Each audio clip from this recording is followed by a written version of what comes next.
and welcome to my new episode of my Hangout. I'm echoing, but doesn't matter. Today we're going to talk about slavery. We have a few guests to help me discuss the topic.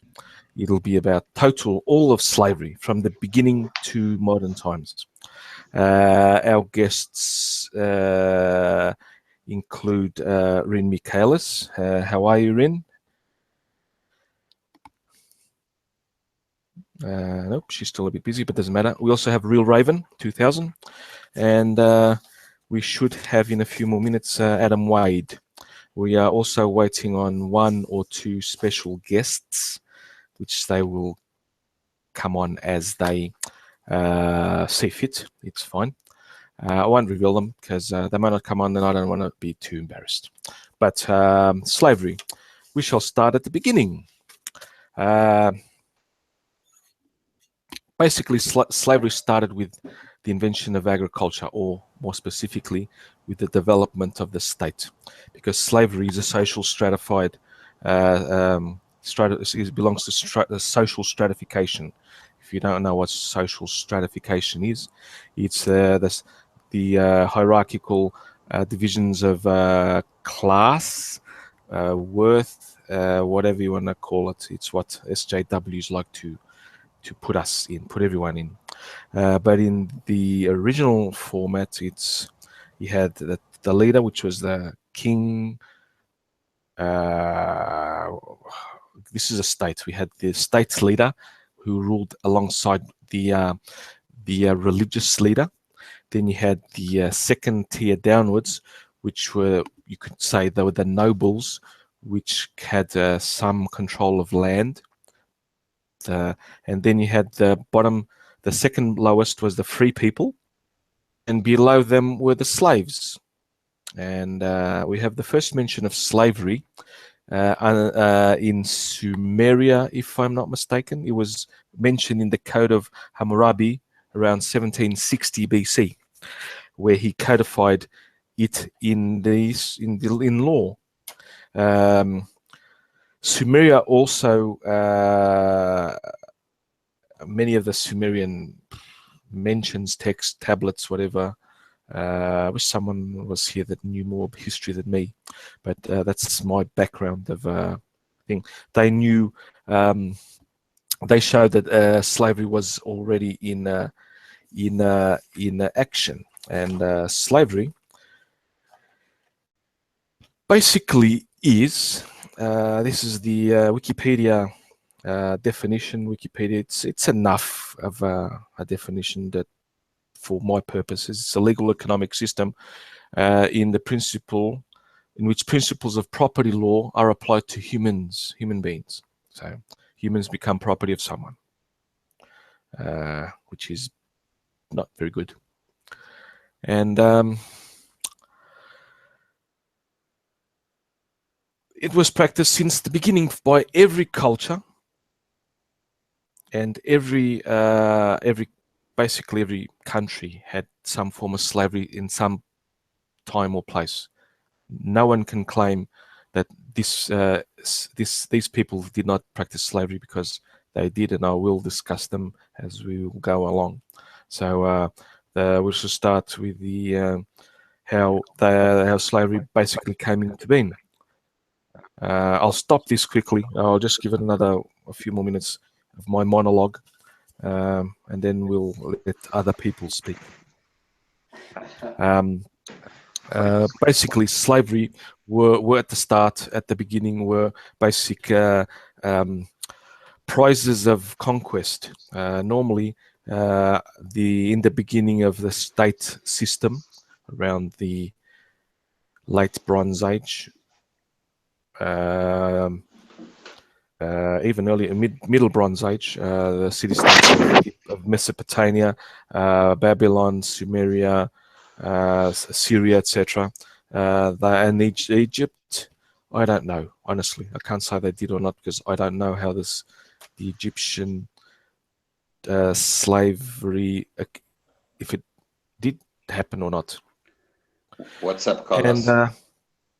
Slavery in the beginning. I was talking about just absolute beginning in the prehistory and early history.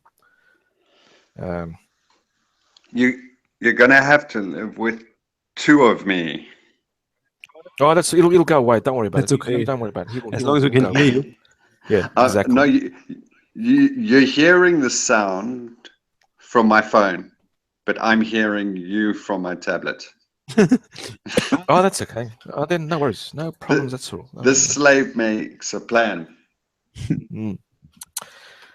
Just like And Adam Wade, people, we have Adam Wade on as well, of course. And I've already introduced the other two. Now, I was talking about the early slave and how they captured in wars, how they captured people. Basically, I think, I don't know, I wish I had our historian, our good historian, much more, obviously much more more learned than me on history. If he'd come on, would be absolutely awesome. do we know any good historians? Dr. Lehman, maybe? Yeah, Sagan. I was hoping Sagan would appear, but oh well. He's just a YouTuber. Yes. But is there any specific aspect of slavery you want to talk about? Any No, nothing regions specific. or- We're going to cover the whole history and everything in 2 hours, so we've got to get quick. We're not going to go too in depth, of course, but Well, it's good that we have somebody native from Africa here anyway, because I think that's probably the stereotype, right? There's only African slaves and nothing else. So yes, that appears to be so. yeah, and apparently one thing that I found is that doing a little bit of research, when you look at the depiction of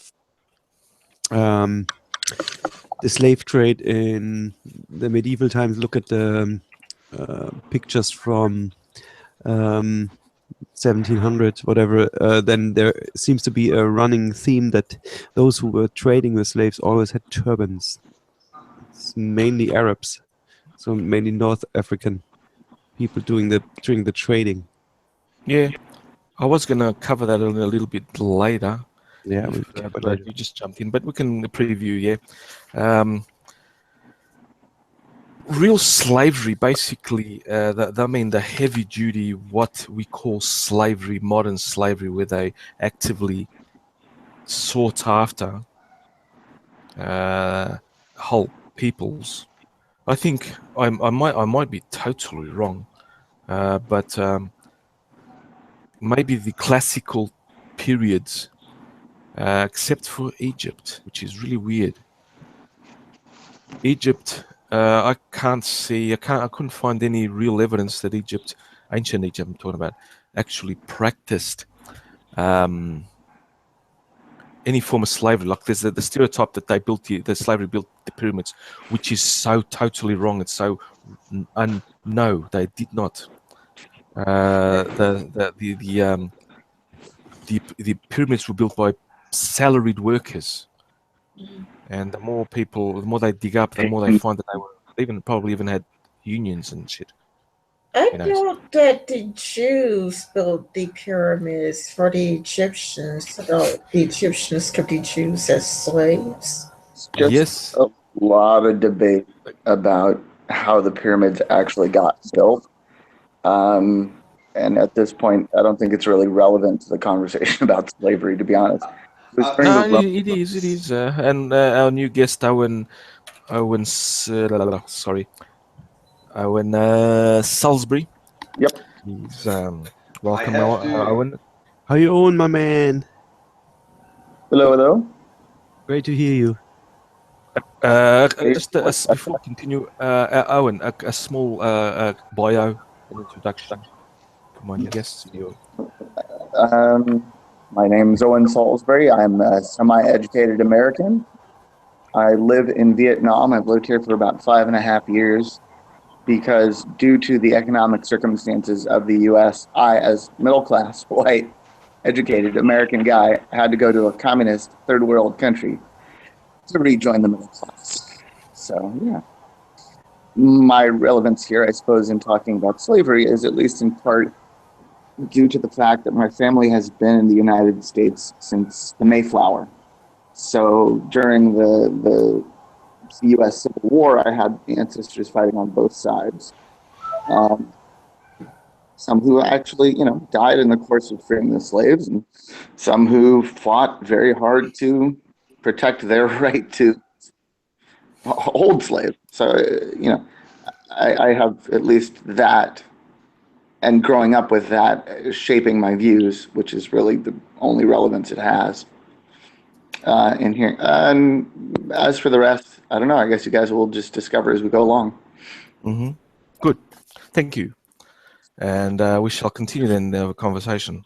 I must just correct you, all of you guys. The pyramids were built to store grain. Ask Ben Carson. I'm going to have to, Adam, you're going to have to your tablet is picking up your mute one of them. Yeah, it sounds like your tablet is now picking you up, Adam. Oh, fantastic. Oh, there we go. Some sound effects. Hello. Oh, yes. We can hear you. Now my phone can go on the chat. Yes. Oh, yes. I was just saying all of you guys are wrong. Ask Ben Carson. The pyramids were built to store grain. Oh, yeah, right. Oh, right. Yes. Catching the cosmic rays. Just answering Rin's question. No, the Bible, the Torah actually, or the Torah, is it? Torah, yeah. Yeah, the Torah. The Jewish Bible says Exodus happened because in Egypt, but it's total fabrication because actually the Egyptians did keep, like the Romans and the Greeks, they loved to keep accurate records of everything they did. They wouldn't measure, they would keep measurements of millimeters of rain, millimeters of the Nile going up and down, any foreign people that were in there, etc., etc. So there were Jewish people in Egypt. Of course there were, but not as slaves, no. Yeah. There is a massive, actually, temple, which is really, really interesting. In the pre-rabbinic period, there's a massive temple on the island of Elephantine, which, is connected, at least historically, potentially, to what happened with Jewish religion after the first temple was destroyed, and the Babylonian captivity period and so forth. Anyway, that's really, I think the industrialization of slavery happened during the Roman era. I mean, Yes, Caesar yes. enslaved like 1 million people. 1 million. One guy in a 10-year period in Gaul. So, and most of those slaves in the Middle East went to Iran with the Persians. So. Even enslaved my people, the Iberian Celts here. Yeah. He was that's right. He was the governor. He was the Praetorian governor, or pro-Praetorian governor, excuse me, of further Spain. Yeah, so we've established that. Yeah, the Romans did enslave a lot, and that was passed on to religion. All religions had slavery. If you can the Bible, the Old Testament and all that has even instructions on instruction manual how to treat your slaves. It all condoned it. Exactly, yeah. So. And regulated. Thank you. And yes, we did deserve it. So, yeah. But anything want to add on that period? That period's too far back for me. Okay, let's come down. We've gone to Rome. After Rome, we know what Rome did. Rome, apart from building the aqueducts, the roads, the sanitation, what else did they do for us? Slavery, of course. Yes. Well, market economy. Market economy, exactly. Concrete. International trade, international commerce, banking. Laws, stuff like that. Yeah. Water. Yep. So coming into more modern eras, we know that let's say the Middle Ages. That's an interesting period. We know that in the Middle Ages, after Rome, the Byzantine Empire and Muslim world had slavery. Oh yeah, they While were the taking lots Christians- out of East Africa. The Arabian Peninsula was taking a lot of slaves out of East Africa at that time. For example, in medieval, this is they were all doing it basically. They were important sources of Viking, Arab, Greek, Rahanite Jewish merchants involved in the slave trade during the early Middle Ages. I'm reading off Wikipedia, people. Just Google it. I did it half a second. In medieval Spain and Portugal, we were constantly being attacked by the Muslims, and they took us, the Christians, as slaves. The Ottoman Empire was notorious for that, of course. The Almohad Caliph Yaqub al-Mansur took 3,000 female and child captives in Lisbon in 1189 in one raid. Just one raid. So, yes, they were doing not just Africans were being enslaved, but others were being enslaved. We also had the Vikings, who were awesome at capturing slaves. They would raid. They would raid as far. Shit, they raided Malta for slaves. They went down the Volga River into Byzantine kingdom and raided them. The Persian this Persian trader went to what is now fucking Moscow. Which was founded by Vikings, the Rus peoples. Swedish Vikings. Yep, and they had slaves from Ireland, Portugal, the Celtic, Portugal, Spain, France, everywhere. They just captured everyone they could. Sure. And they were white. Yeah, they were white. I mean, this was a time when portable wealth was, limited in a sense. In the Middle Ages, it's obvious you don't have a ton of gold, you don't have a ton of silver. Found harvesting every 20 years or so. What do they take? They take people. Mm-hmm. People are the ultimate renewable resource. Vikings, who were as much business as slavers, as warriors, as much settlers as raiders. I mean, they knew this. They took people. They farmed people, essentially. An example here that I hope this is accurate. In the Doomsday Book, it registered that nearly 10% of the English population were slaves. I didn't know that. Yeah, there was, in addition to serfdom, there was, bond slavery. There was debt slavery. I think they're talking about actual slaves, not bonded. I know there's a difference between. We'll discuss that in a little bit different later on. Okay. But this is we're talking just now the actual chattel slavery. Yeah. Okay. What's the difference?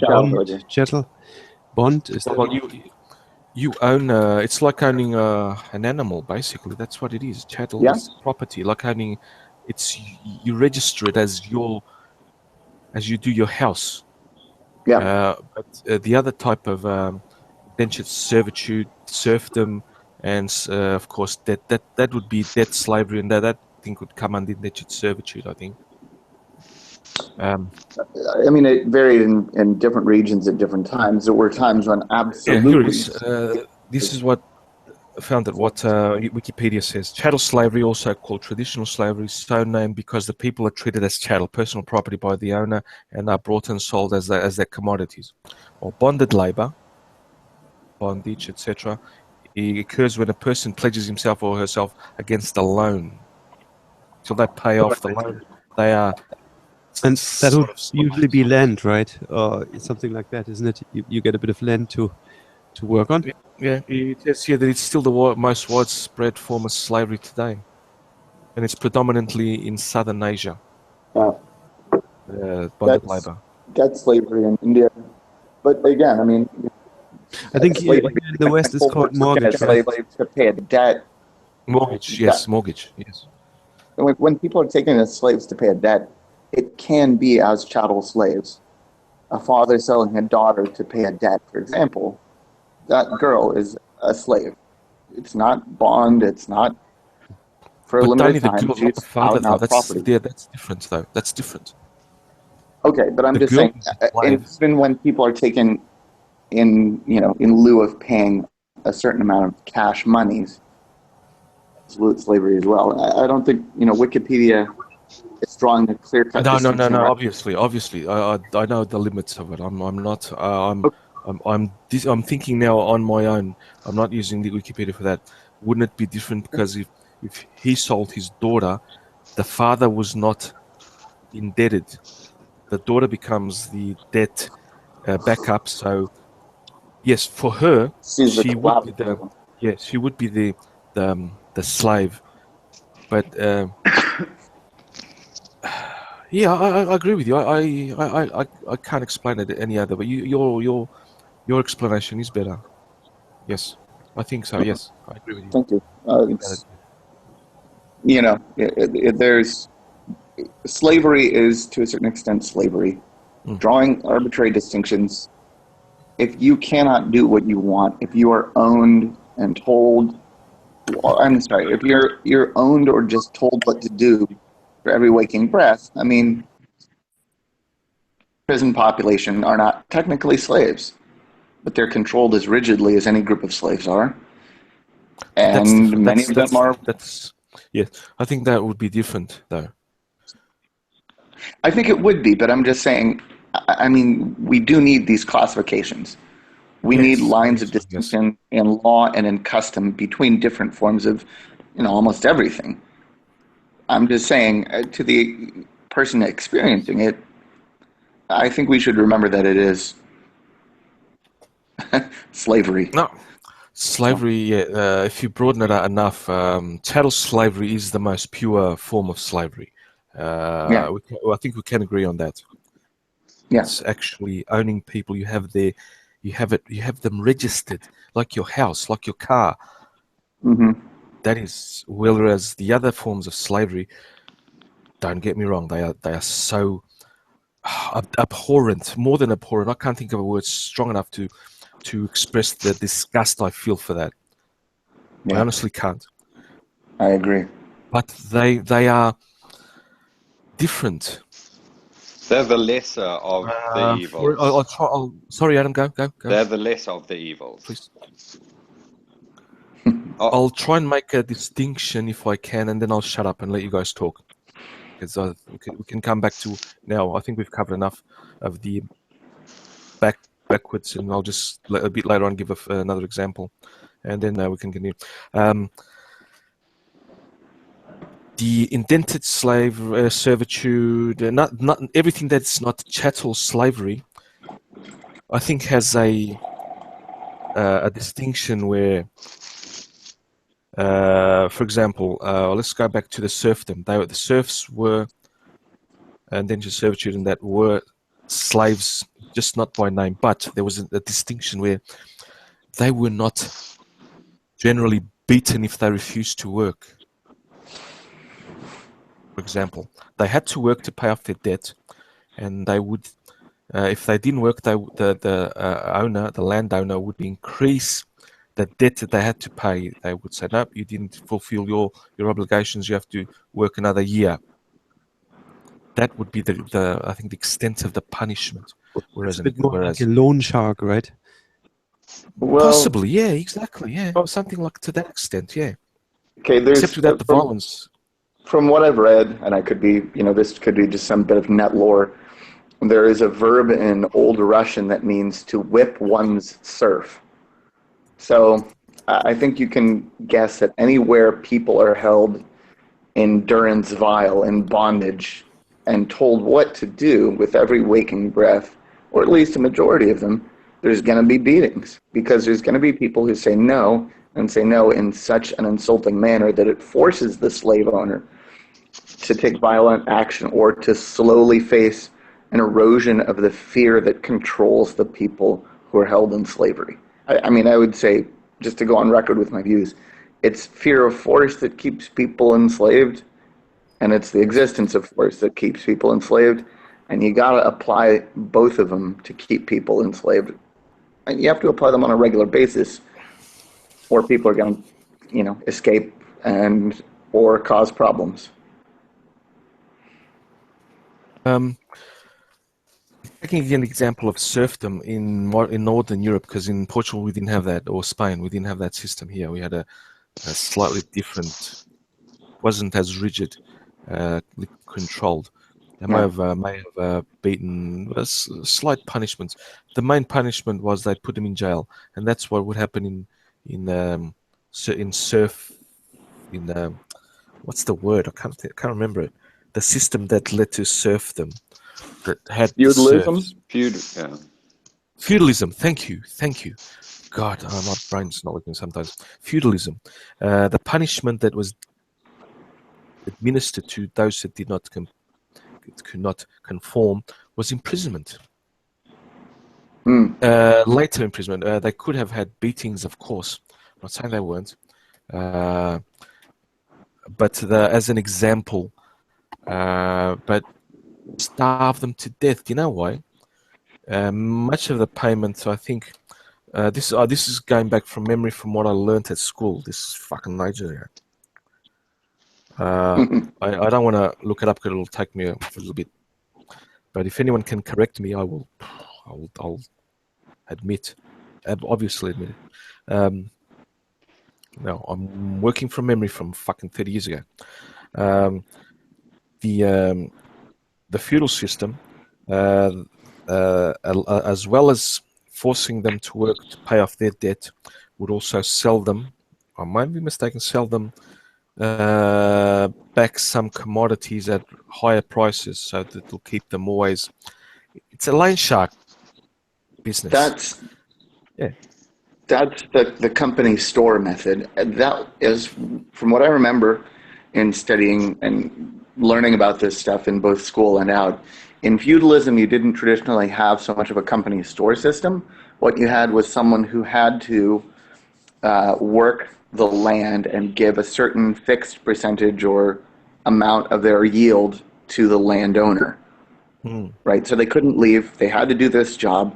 They had to give a certain amount of their stuff. It evolved out of protection. It evolved out of a deal that farmers made with warriors in the dissolution of the Roman Empire, primarily in northern France. I mean, obviously, it was not just limited to there. Then, of course, you have the more heinous form of serfdom, which I truly believe. In Eastern Europe, again, there wasn't so much of a company store. That form where you have someone who is the central authority as well as the central bank, as well as the central repository of goods, and they sell it to you at an inflated price to keep adding to your debt, that's the company store. A little bit different from feudalism, kind of a modern twist on it. I don't think they did that so much in the what we typically think of as the feudal period, with knights bashing around in chainmail and bonking each other on the heads with swords and so forth.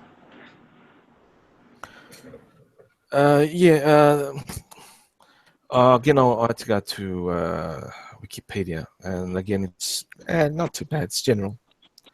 It was basically a system where you had lords, vassals, fiefs. So it went down, and each one owed the one above them service. So it wasn't just the lower rung that had problems. Even the middle rungs had against the ones that are above them. They had to do their own thing, or else shit would happen. At least in theory, the upper, if the rung higher than you owed you a duty of protection. So, you owed service to your king, but your king owed you protection and justice. and that was why the deal was sort of struck. The social contract was created in the beginning at all. Yeah. You know. Yeah. Coming back to how the different medieval societies dealt with slavery. After Rome and after the Reconquest, many countries had slavery to an extent. Portugal, because they were the first country to basically expand to overseas. That basically, after expelling the Moors, they continued on downwards and kept going. Spain came a bit later, and then France and England and Holland. In 1452, Portuguese King Afonso V was given permission by the Pope. One of them. I don't give a shit which one. It's the papal bull called Dum Diversus, and he basically was a carte blanche to capture Saracens, pagans, and unbelievers into slavery, and they would become hereditary slavery. So basically, chattel, and their sons and sons and sons, etc. It would come down to even if they converted to Christianity. Or even then, I they thought that still would be you'd only allowed to enslave people who are not of the religion. Exactly, but even if they converted later, they would still remain slaves. Because it was slavery, hereditary slavery. Even their children would become slaves. That went on for almost all the Catholic countries, even after the Reformation, when the Protestants came about.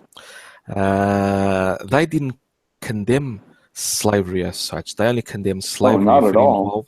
involved. No, they did. They condemned slavery if it was Christians that were being slaves. But I mean, not as a moral category, not as a general thing.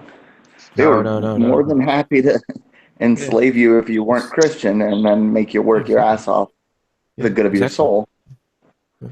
So that would be the moral dilemma for anyone, because even the Pope, I don't know which one, about 50 years later, after giving, or not even less, condemned slavery. I'll try and look it up. Really? Yes, I'll look it up here about Portuguese. Where is it? And there's obvious difference between, one pope to the next, Alexander VI to Julius II, being a huge, or Alexander Borgia to that Roman guy. Bloody hell, I can't remember him. The warrior pope. Oh yeah, one of those. Yeah, I mean, that was a huge difference from one pope to the next, but that just seems like, I mean, the reason for slavery at the time was because it made economic sense to the guys with the weapons and the guys with the gold. There being more than one way to enslave somebody, of course. It's just very odd that someone who controlled a considerable amount of European power would, I guess, go against slavery for everybody. Huh? Maybe I shouldn't be surprised that there were some morally enlightened popes, but I guess I am. Yes, he did. In fact, he did. Where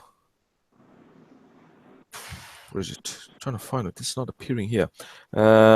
He condemned slavery as a as a crime against whatever. But then it just continued onwards. But he did forbade the Pope. Shit, I had it here now. Come back. Which Middle Ages? Here we go. Pope Paul III forbade enslavement of Native Americans, in 1537. Wow. So good for him. Yeah. Mainly because they didn't work. They refused to work and they would rather die. Yeah. That I learned yeah. from my history. Yeah, what I learned in Portuguese history.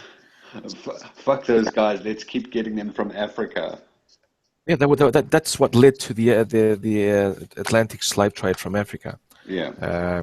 And as You we want all some- know, that Portugal had feitorias, or they weren't settlements; they were trade stations.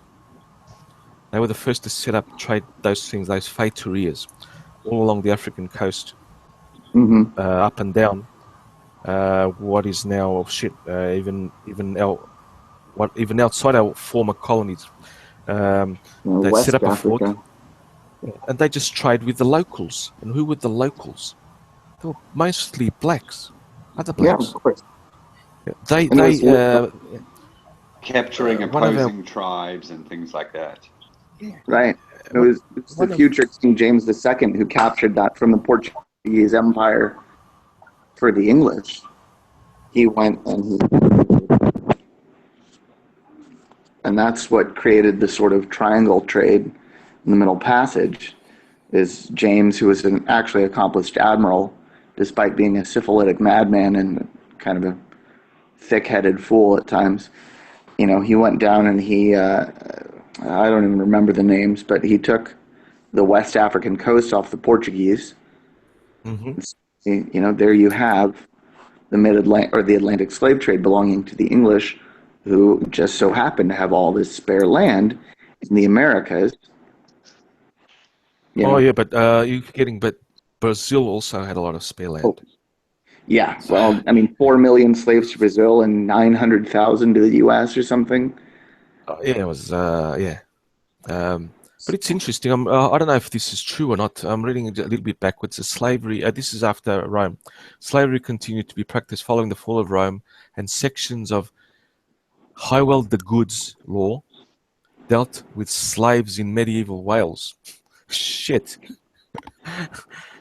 Who were the Welsh enslaving? Welsh? Yeah, the Welsh. Yeah. Who were they enslaving? Probably the occasional Scots and the occasional Irishmen. But they weren't Scots then. They may have been Picts. What else were there? The Angles. Medieval, there were Scots in medieval No, the Wales. Scots I mean, came later, a bit later. the Picts were much earlier. The Picts were north of Hadrian's Wall. They were the painted people. Yeah, well, one of the ones that replaced the Picts. The Scots. It was the Irish who No, came it over. was- No, yeah. Yeah, but Irish that was came. a slightly. That was after the fall, much after the fall of Rome.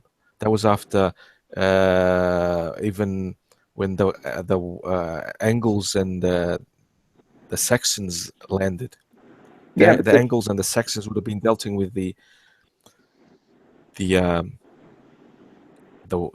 Scots, which were Irish immigrants, obviously. yeah, But yeah, before exactly. them, The Saxons. that was this period. Yeah. That was this period. Just before there were the Picts, Okay, painted well, faces ones. I mean, when does that Welsh document date from? We don't need to get bogged down in historical minutia like this. I don't know. Let's see. Hywel the Good's law. 880 to 950.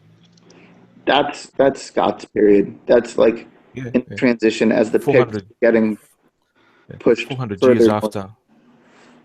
Right. So yes, we've done 300 that. years after the Saxons had come. Let's go back now forward. Sorry about that. I like to surprise and jump in times. I love time. Got a TARDIS there. Yeah, I've got to get a beer soon. So let's something. Anyone want to add something? So I can get a beer. Yeah, I'll shut up for once. So I'm having beer myself. Your icon makes me hungry, Owen. I'm sorry. What? Yeah. Your icon makes me hungry. Yeah, it shows a guy biting into a big pretzel. Say anything. Okay. Oh, she's not answering. It's absolutely lovely. It's bliss. You're welcome, I Yeah. guess. Yeah. Carlos says hello. Based So- Mama says hello. I'm just looking at the chat now. Um, Let Carlos get his beer anyway. His Carlos, beer. go. yeah, talk something. I'll be right back. We'll talk something. Mhm. So, Hello, Base Mama. Sorry? sorry, Rin. Oh, you said Base Mama said hello in chat, so I was just saying hello back. Okay, Based Mama Rin says hello. Let's see if you heard it. How many people are watching? 155. 3,000 people watching. Wow. What? No, I'm just joking. I don't actually know how many are. YouTube. I'm back. Where does it say it? Welcome back. Commies drink beer? Yeah, commies drink beer as well. Beer is universal. Evil Gunny said commies drink beer. Even Vietnamese drink beer. Even Vietnamese drink beer. Vietnamese communists, even them. And Goxie is here as well. Hi, Goxie. In 2012, fun fact, 2012, the country of Vietnam brewed and drank domestically 10 billion liters of beer. That does not include imports. This is the beer I'm drinking. It's called Lenda. And if you guys can see the Celtic Galician symbol on the top, No, somehow my a little bit of change of subject. lost. Hopefully it'll be delicious. I'm going to have to go back over by my laptop and see if I can get a picture back since my phone lost it somehow. You can then just watch it after. Now, so we've reached the American. Placement. Oh, nicely, Jameson. Nice.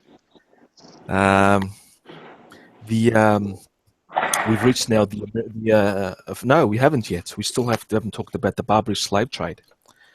Because we have to talk about actual, and even before that, an example that not just the blacks were enslaved, but the whites were also. No. Yeah, the Irish slave trade. White slave. There's no such thing. But I forgot how actually many there was. Irish. I forgot how many Irish were enslaved. I think that the Irish were enslaved by the Arabs, if I'm not mistaken. The Huguenot period in France, when they were in the Reformation, the Protestant uprising and Protestant forming groups, the Huguenots were a French Protestant group in southern France, and they were wiped out. And they were actually enslaved by the Catholic French. Yeah. They were put in galleons to work and other cruel slave things. So, as you can see, whites enslaved white people in Europe before they even did that to the Africans in America. Again, I am totally abhorrent of the practice. Just giving an example to a section of our wonderful SJWs and white knighting idiots and that there were only black slaves. No, the Portuguese enslaved Chinese. There were all people enslaved all people at all times, right up until the present day, Exactly. when Yes. there's something like 23 million slaves currently held around the world. 23 million. The Tatar invasions, the goal of which was to loot and capture slaves Yeah. into Jazeera. 75 Crimean Tatar raids were recorded into Poland and Lithuania. I'm sure there were no Africans in Lithuania and Poland. And so... Yeah. And that was that's during the Ottoman Byzantine Wars and that. We all know that the Tatars were Islamic, but they were also white. But well, I mean, it depends on the period because after they came home with 30 Chinese wives, their race changed fairly quickly. This Lenda beer's not too bad. Anyway, Yes. the thing that gets me the most about the SJW crowd is that white on black U.S. slavery in a 90-year period is treated as somehow slavery. It's the synecdoche for all slavery at all times, in all places, and that's fucking ridiculous. And that is taken to an even more absurd step, which is that white Americans owe black Americans a specific monetary reparations debt, and somehow all white people owe all black people all around the world. And no, Gogsy, it's got nothing to do with Trump. It's fucking stupidity. I'm really far left in some ways, kind of far left in others, and really mostly about just freedom to do what the fuck I want for everybody. But this is just, no. Historical revisionism serves no purpose, and in this case, it's actively harmful. You want to talk about some of the bullshit that goes on about, whatever, black Israelites and we as kings, I don't give a shit. It's when you start saying, okay, we're going to make policy based on, yes, I'm a libertine and I'm not a libertarian. It's when you say that we want to start making policy based on a misunderstanding of history, a deliberate misunderstanding of history, and that policy will have real fucking consequences to real people. Then I get kind of my back gets up. I get a little fiery. I want to go out and not torch and pitchfork, but maybe like flame war people on the internet. Am I nice, Carlos? Thank you. No, that's fine. It's fine. That's excellent, man. That's excellent. Yes. Same here. Also, the fact that no one involved on either side is around today. So who would pay whom then with these reparations? I mean, it's... U.S. government pay black people, which means that, taxes. And that's mostly on white and Asian and actually Hispanic. People pay a shitload of taxes in the U.S. now. And I know Jamaica's calling for the UK to pay them billions of pounds of reparations. So that's one nation asking another nation. Billions of pounds for what? What did the Brits do to current Jamaica? Exactly. I have a solution for that. If I was in charge of the United Kingdom, for example, and they presented me that, I would say, no. Instead, we'll send you back to Africa. Or how about we'll send you a bill for building your infrastructure and your government, providing you with the European Enlightenment model of thinking that has gotten you modern medicine and the internet and the telephone that you use to call to make these demands. And cricket. And no charge for English language. Yeah, exactly. You see, even if various policymakers and that started the ball rolling on this, obviously that's the wrong thing to do, but there's just too many spider webs to unravel to try and get any semblance of anything correct on that. Yeah. And even then, you got the whole moral and ethical question of, even if you could sort of work out the logistics of payment of who actually owes whom, then you have the morals of like, oh yeah, so we now believe in children paying for the sins of their forefathers. Okay, well, what sins have you committed recently? It's like the Israel-Palestine debate or some of the land debates in the Middle East. The Muslims conquered that all from the Greeks, who had and the Romans and the Byzantines. It's Christians, yeah. Yeah. So no, I will. That's totally unacceptable. The guilt of the past. The morals then were not the morals now. We humans have progressed. I do not accept anything my ancestors did. I am proud of what they did, even though they did horrible things. They massacred. They enslaved people. They did shitty things, but they also did wonderful things. Oh yeah, And Navigator and in the Mexico was good badass. outweighs the bad a million times. And no idiot shit cunt regressive vegetable will make me change otherwise. But Because how? like everybody's ancestors has done something. Because, like was said earlier, every race, well, every ethnicity enslaved another ethnicity. Yeah, exactly. Amen. Throughout history. I don't get why only white people should feel bad about slavery and not all the other races that had slaves. That It's doesn't make any sense. it's that Well, that's probably you know, because of how well Because they stopped documented it, right? So is. they must feel bad about it. They're the ones that Right. stopped it. We're the ones with the morality. I guess this is how the logic goes. We're the ones with the morality to care about it enough to be guilt tripped into doing something about it. So we should be made to do something about it. That's all. But like you were mentioning earlier, and it's just a misunderstanding of history when the Atlantic slave trade is the be all and end all of slavery throughout history. That reminded me of when Oprah Winfrey visited South Africa. She got Oh, off the God. plane, got on her hands and knees and kissed the ground and said, "I'm home." Sorry, bitch, Yeah. but South Africa is nowhere near West Africa. Yeah. It's not just You're- one big slaves came from everywhere out of Africa sort of thing. It's not just one big No. homogenous place. I don't think they had Bantu slaves though. Aren't some of the West African of Bantu descent?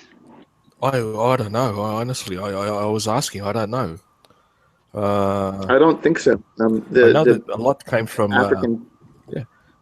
Angola, Guinea, Congo, Equatorial Guinea, basically sub-Saharan Africa up into Namibia.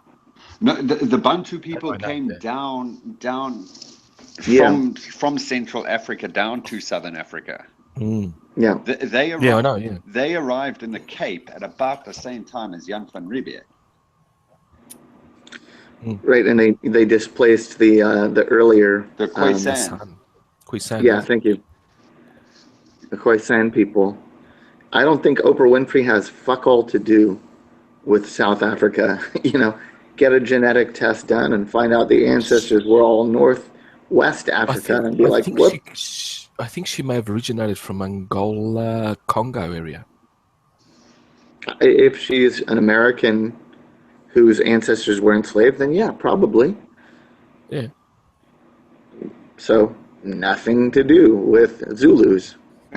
Nope. Yeah, nothing to do with South Africa. But I mean that shows the level some people look into it before looking at the situation and shouting about reparations. How many of the people shouting about reparations know that slaves were, if you're going to look at Africa, that slaves were being taken out of Africa en masse, long before the Europeans were doing it, from the east of Africa to the Arab world, from the Somalia region. To this day, the hotspots of global slavery are Arab-controlled, West Asia and South Asia. That has always been the crossroads of the world. That has always been the slave trading hub of the world. It's been that way for thousands of years. The Ottoman Empire's fall, they never made slavery illegal, so to speak. It just made the fall of the Ottoman Empire just forced it underground. In the wake of World War I, the slave trade was simply put under other names, and now you have, for example, the rich Arab Emirates. Oh, look at shitloads Qatar. of Yemeni slaves. Yeah. Putting them up on these fucking skyscrapers without sufficient safety gear, thousands of them dying a year. And their passports are taken, they don't have enough money to get out, they are slaves. I think more than half of Qatar's residents are slaves or pretty close to slave conditions. More than half the population. God, that's half. Yeah, Yeah, Jeez. a lot. They're the ones that are building the stadiums for the World Cup. Yeah, and dying building them. exactly. Yeah. Going a little bit back in time of the Barbary slave trade, Raven had some interesting pictures to show. Oh yeah. Have you not, Raven? Raven, you there? I'm here, yeah. I was just thinking you want myself to? whether I should show some footage of the Exactly. working conditions in Qatar. Yes. Let me just share. I have a whole hodgepodge of different videos lined up, and I guess I could just illustrate while you were talking by just showing the visuals. I think I've That would be made like you share. labor camps in Yes. Qatar. I have a feeling this is going to be sickening. Yeah, well, it's pretty shitty anyway. And the images you referred to was like I just did a little bit of searching for just slave traders, and I found a lot of results from the Middle Ages. And the one thing that really struck me from any historical images was that hold on, that pretty much all the, I don't know if you can see this, all the thumbnails. The one feature, except for that most of the females are nude and the slaves are female and nude, which seems to be some allure for painting that, is that the traders all have turbans. They all have turbans. Pretty much. They always have turbans. In old, essentially. And there's Gaddafi. Yeah, I was wondering, why is Gaddafi there? What did you search? Okay, I searched for slave trade routes in medieval times. I was just interested in Gaddafi Libya. It's because of Libya. Of what? It's because of Libya. Okay, but Libya that's was part of the Barbary coast, and so they put the search engine put Gaddafi because he was a leader of Libya. Okay, well, it's only one, But most of them is just, bearded guys in turbans selling naked women. That's basically it. It's kind of, I don't know. But then if you look for modern day slavery on YouTube, you find things like Saudi Arabs are still selling castrated black slaves today, so things like that. You still find turbans. And you find these lovely images of Arabs beating up their servants, or Indians beating up Arabs, or Arabs beating up Indians. Ouch, ouch, ouch. It's so wonderful that Saudi Arabia heads Arab slave trader with his nubile white flower. So I don't know if this is a rule, but I mean, it's certainly in some areas seems to be kind of the done thing. Isn't it so nice that Saudi Arabia heads up the panel for the Human Rights Commission? Yeah. I think that's just one of those like insider jokes where the people, the globalists who run the world really just want to show the middle finger. So they're like, yeah, let's put Saudi Arabia in charge of the Human Rights Commission. Let's put China in charge of the Global Environmental Commission. Shit like that. I mean, the second it's just a fake, but it's well, so far. Wait and see tomorrow, I guess, when the papers announce it. But but yeah, back to the slave thing. I think why the sort of Atlantic slave trade stands out so much for us is because it's in the Western world that we are privy to information of. I mean, we only find little bits of information about the Middle East and all of that now, being in the Western world. So we hear about that all the time. It's what's studied in school. It doesn't really venture further than that. I think that's obviously why it takes the spotlight. Yeah. When I was in school, we just learned that white people kept black people as slaves, And then we learned about Hitler and the Holocaust, and that's the thing that keeps getting repeated over and over again. I do think that if we branched out and say, well, there were sure white people owned slaves, but there are other people that own slaves, we could solve a lot of problems that way. Instead of like we need reparations. If we focus on slavery in different areas, then the whole reparations arguments would go away. Yeah. That's if they had while teaching that segment at schools and that, if they had the little caveat that this has happened throughout recorded human history. Yeah. From In all every people part of the to all world. people. Yeah. That That would would clear it be- up a bit. A bit, but I mean, some of these SJWs like Francesca Ramsey, she would find a way to make it like,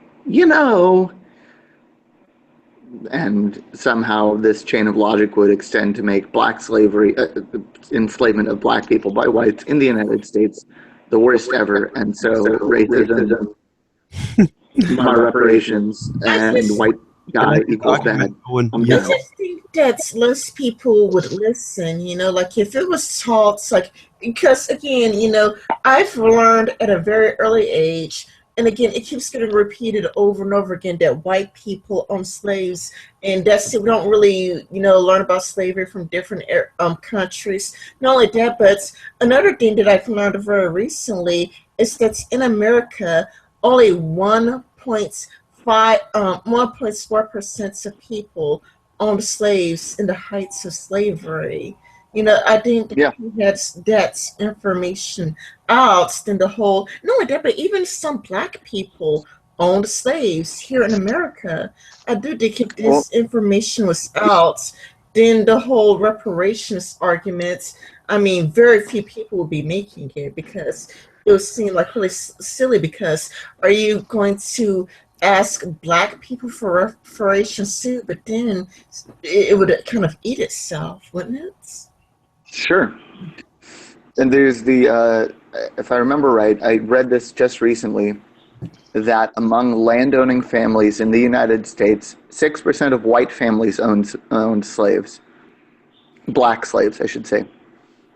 28% of landowning black families owned black slaves. What is the biggest mark of distinction between you and a slave? I mean, like between you and someone of your own race being enslaved is for you to own them. It's basically the best way for free blacks to distinguish themselves from slaves. Own one. And for slaves to own nothing. Logic. Sorry? And this distinction for slaves to own nothing. Not even themselves. Yes. Yeah. Yeah, to be property. That's, I don't know. I don't understand how this is not taken more seriously in the modern context. We somehow think slavery is over and done with because a corner of Northern and Western Europe has gotten prosperous enough to where it's illegal, and what little slavery there is mostly sexual and deeply underground, and might involve, in a country like Norway, a few hundred individuals a year, which is too many, of course. But, we have an outsized historical lens on this one part, and we just don't see what's all around us. And that really is kind of fucked. And just to get back to what Owen said earlier about the Saracens, let me just share this again. It's just an interesting article I found earlier. Arabic slave trade and the role of Islam in African slavery, that religions are still used as a reason. I don't know. Reason's not the word I'm looking for. As a Justification? Yeah, as a justification for slavery. And so when Europeans entered the slave industry, Muslim slave traders would use the religion to exploit Islamic Africans to bring them other Africans. So you'd have Muslim Africans catching non-Muslims as slaves. So you had a choice: either you join the religion or you might be enslaved. And that's a good argument, because you're doing something good if you convert people to your religion, whatever it may be, the flavor of the day, or of the century or millennium. And if not, then they're not worth. There's a reason for enslavement. And that goes back to what Owen and Carlos were saying with regards to that former pope, where he said, enslave everyone who's not Christian. Yeah. So the only difference being that that's not the case anymore in our modern times, and it's still the case with the Muslim, not so much the Muslim faith, but the Muslim philosophy, I'd say.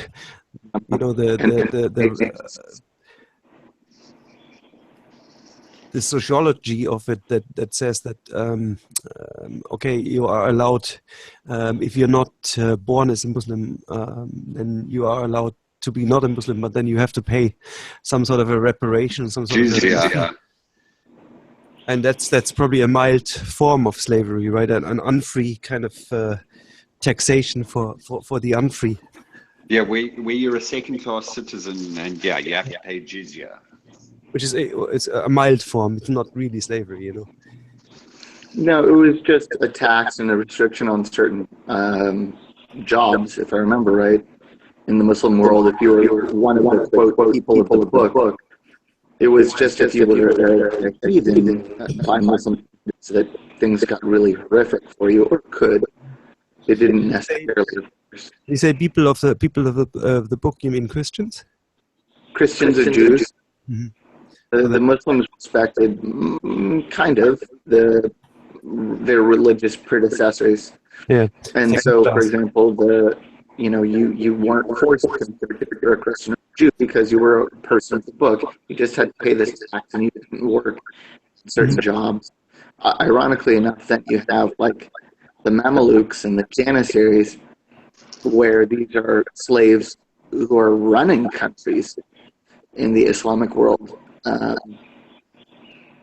You had, for example, Egypt, right, which was run by the Mamelukes. You had the Janissaries in one of the Ottoman empires.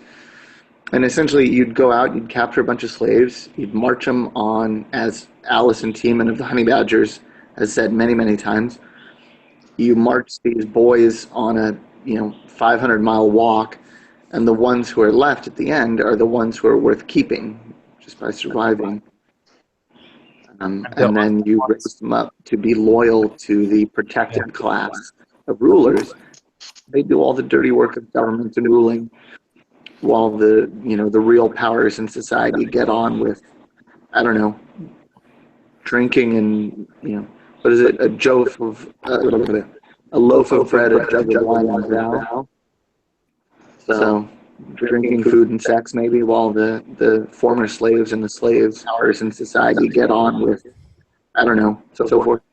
Drinking and what is it? A loaf of bread, a jug of wine, and vow. So drinking, food, and sex, maybe, while the. So I don't know why that echoed for such a long time after I finished speaking. Sorry about that, if that was my fault. It wasn't. No, that's okay. Sorry, I was looking at the YouTube link and I echoed. Sorry.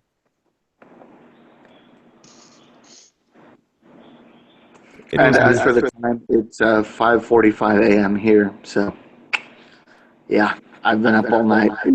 Oh, okay. Then off to work. I thought you were going to sleep or something. Yeah, I'm going to finish up my last drink and get dressed and drink like 8 cups of coffee and go to work. So, like a man. Like a man. Like a fighter pilot used to do. Yeah, which reminds me when we were, when Carlos was suggesting the stream, I said to him, well, I'm married, so I know a little bit about slavery, but he was married longer than me, so he's the specialist.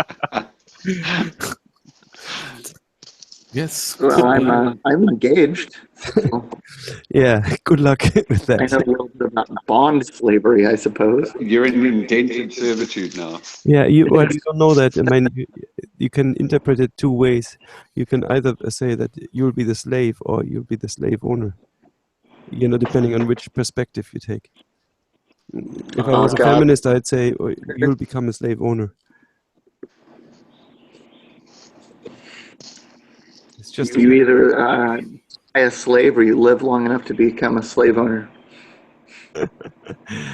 yeah, when you get enough kids. No, trust me, you're still a slave. Yeah, once they're old enough, they'll change. Dad, can I have the car keys? Dad, can you give me money? Dad, can you give me this? Yes, so you're still a slave. Yep, Mom, drive me. I need this. I need that. I need a lift. And Big Bad Juju is a 500-mile walk. They might be captured wherever, and then they would be forced to walk to their destination in whichever of the caliphates they were going. And it would be 300 miles, 400 miles, 1,000 miles, whatever. Ali, there was a map that I saw earlier. No, who showed it? Wasn't it you, Raven? I had a Yeah, it must have been Raven. Let me check it. That one about the routes that were taken. That would be easy 500 or even more miles. Oh, yeah, and over times there have been 1 sec. But that's a medieval map. it would be a veritable baton death march to wade through all the possible long ass walks that slaves and future slaves have taken. I mean, this one. There we go. Exactly. See places. Okay, enlighten us, Adam. You know these places. You see again, Africa is not one big homogeneous place. A little closer to it. we was can. Playing with you, man. Come on, man, you must know more about Egypt than any of us because Egypt is in Africa. Yeah, I mean, that's logic, right? Although, as I've the been crow there. flies, I'm probably closer to Northern Africa than Adam is. Let's lies. I'm the closest. But I'm the closest here. But I'm closer The to Europe- you than you are to Egypt. Yeah. Europe, no. See, Europe is where the history comes from, and that's in an isolated bubble in the North Arctic Ocean. And then Africa is all hot and Bothered. heart of darkness, right? I mean, you guys don't have cities or anything, right? I mean, I'm only an American, so I don't know these things. But you see where the purple area is there, and sort of down on the bulge. That's where most of the slaves came from. That sort of area. The purple Yeah. area? As Yeah. in Jenny? Well, Geographically, the Atlantic Yeah, okay. slave trade. Okay. right, yes. Important clarification there. Yeah. So Oprah missed it by a few thousand miles. Pre Atlantic slave trade. This is actually slave trade for the Muslim countries. They come in from Carlos, the south. I'm just pointing out geographically where Yes. the area of where the Atlantic slave. I know it's an incorrect map for that, Yes. but just geographically in comparison to where South Africa is. Yeah. So Oprah was about 4,500 miles off. Yeah. So, Let's see. Going down where Raven. Oh, it's gone. You were There's cursor. and under your seats, Curses there. wrong I historical can see assumption cursor. full of bullshit and holes. If you can see Kilwa, to the other side, to the Atlantic part, that's where more or less Oprah should come from. You see Kilwa? Yeah, below Zanzibar. All right. Zanzibar. Eastern Africa. Yep. Yeah, you almost got it there. Now, if you go to the west side, that's Angola, Guinea, Congo, and Guinea and Angola and Congo, the two biggest countries there. That's where I bet that's where she came from. I think Kilwa nowadays is Dar es Salaam. Yes, exactly. Zanzibar would be what? Zanzibar still Zanzibar. The city still? It's an island. Yeah. An island. Yeah, I know. Yeah, it's an island. Yeah. I thought it's a bar. Used to be Portuguese, you guys know. I think there's probably still a bar called Zanzi somewhere. Oh, and yeah, south of that, it's just south of sort of Kilwa, down to Is that little Mozambique? Yeah, down to that little lump below the pink circle. That's Mozambique's coastline to there. Yeah. Yeah, so far. Yeah, Yeah, Google Earth, you know. It might be if we're doing a geography lesson, I could share Google Earth as well. Look what Greater Zimbabwe is. It's gone up. Sorry for the echo. Oh, yeah, that was the empire. Yeah, so the country's a wrong place.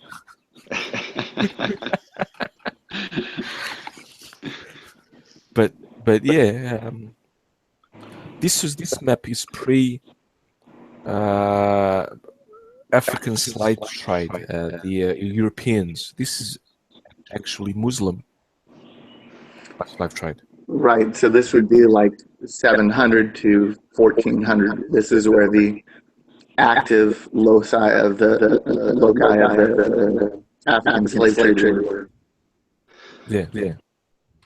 Well, Raven, have a map of the Atlantic slave trade routes.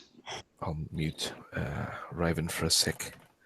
Just to overlay that with that one, to show that sort of southern Africa, almost nothing came from there. Yeah, exactly. No, it was all like rainforest and above. You know, it was all like along the the latitude of Lake Victoria and above.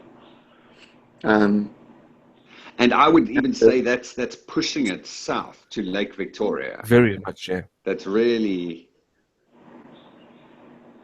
Yeah, I mean, I know most of it was northern Africa, but it's you can see like around the Horn. There's all the spots on the Horn that were constantly raided by the Arabs and had the Arab trading bases, and even Portuguese, I'm sure.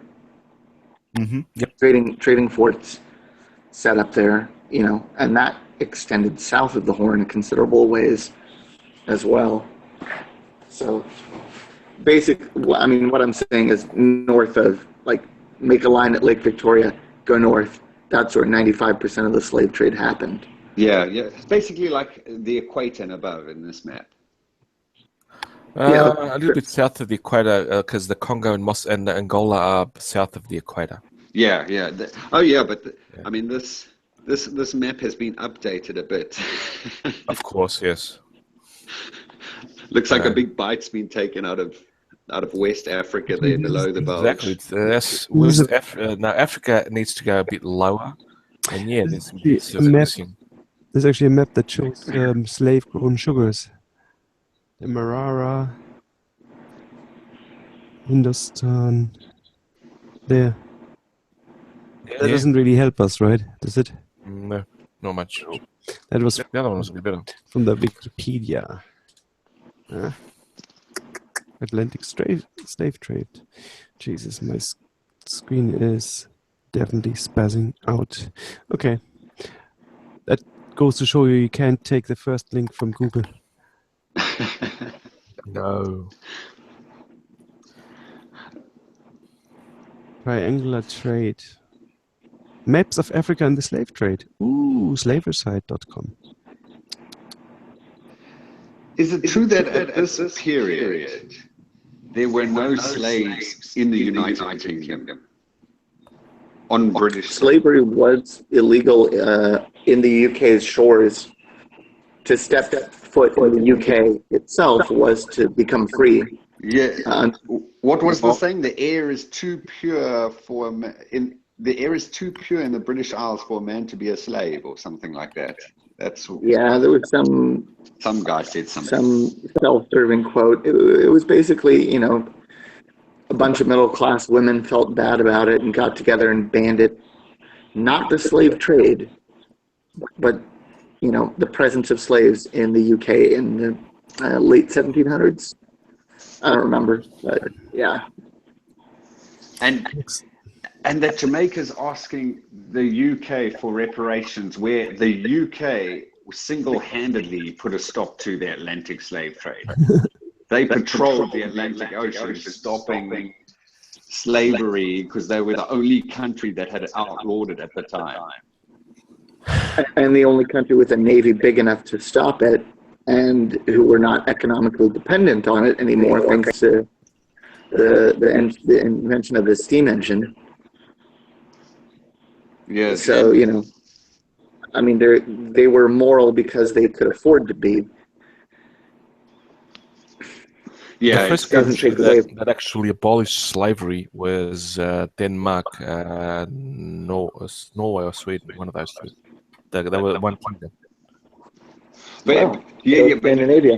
the first country to enforce it globally, was the UK. Yeah. They actively went out to hinder the slave trade. And at the same time, Portugal also stopped its selling to Brazil, at least. And they also banned slavery in late 1800s. Very late 1800s. And I feel like a terrible American for admitting I don't know this, but there was the Missouri Compromise, Mississippi Compromise, where the importation of new slaves was banned. Slavery itself was not stopped, but you just couldn't buy new ones. So you had to hoard your old ones and breed them and so forth. I don't remember. Wasn't that the idea about like the second generation slave trade anyway? That slaves, even if you got them, if you bought fresh ones in there, they would have been already bred in captivity because there would be much less of a risk than kind of capturing some people, wild ones. So I'd say even Arab or African like slave merchants would have that sort of a slave, a bred slave. And there were slave farms, even from what I've read, that there were spots in Africa where essentially, you know, people were bred like cattle, and you know, a percentage of the babies raised to be sold off as slaves overseas, which is incredibly fucked up if you stop and think about what that entails for a moment. Oh yeah. You know, ripping a 7-year-old child screaming away from its parents or its mother, because they probably would never allow the father to be in the life because, you know. And this is why I'm really kind of pissed at people like, again, to bring it back to Francesca Ramsey, I'm pissed at her because she doesn't talk about slavery now. She talks about something that existed for a very narrow slice of time, in a very specific way, in a very small percentage of households in one country, and thinks that's the totality of it, and wants other people to think that. Oh, do you know? And just like that. When it was snowing, like I was watching a video, and like Snoop Dogg, like during Oscars So Wise, Snoop Dogg says that we are slaves. Snoop Dogg called himself a slave, and he's rich. Yeah, that's undermining what the actual slaves went through. Yes. And with Francesca Ramsey, she doesn't say all of this stuff because she gives a shit what they went through. She says this stuff because she wants shit now. She's got her own agenda to push. Yeah, she wants shit. It's purely self-involved. Yep. It simply has the flavor of moralizing about it. Virtue signaling. Yeah. Yes. Francesca Ramsey lost her shit when she learned that Sargon makes $1,000 per video. Like, she tried to do something about it, if I remember correctly. Like, she tried to contact his Patreon to get him to stop earning much money, I think. She really all about money. Maybe we can convince Patreon to change the rules so this shitlord doesn't get rich. Sargon ain't rich. I bet Francesca Ramsey pulls down more money annually than he does. and she doesn't have a wife and child to support, which, I know she's married. So, but doubtless the husband is a white guy Isn't that and ironic? a power executive at some like New York stock brokerage. So extremely comfortable.